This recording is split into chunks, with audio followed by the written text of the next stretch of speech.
السلام علیکم۔ بسم اللہ الرحمن الرحیم۔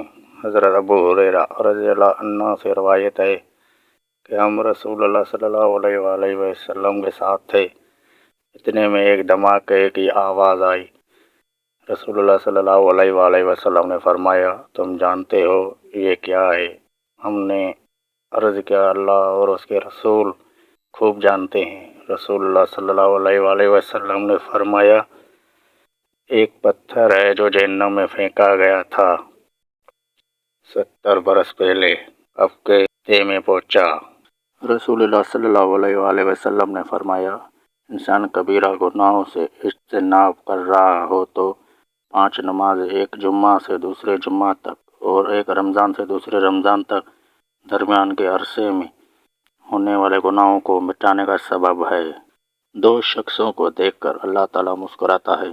رسول اللہ صلی اللہ علیہ وآلہ وسلم نے فرمایا، ایک وہ ہے کہ جو سرد رات میں اپنے بستر اور لحاف سے اٹھ کر وضو کرتا ہے اور نماز پڑھتا ہے تو اللہ تعالیٰ فرشتوں سے پوچھتا ہے، میرے بندے کو یہ تکلیف برداشت کرنے پر کس چیز نے ابھارا ہے؟ فرشتے جواب دیتے ہیں کہ تیری رحمت کا امیدوار ہے اور تیرے عذاب سے ڈرتا ہے۔ اللہ تعالیٰ فرشتوں سے فرماتا ہے، گواہ ہو جاؤ، اس کی امیدیں پوری کر دی ہیں۔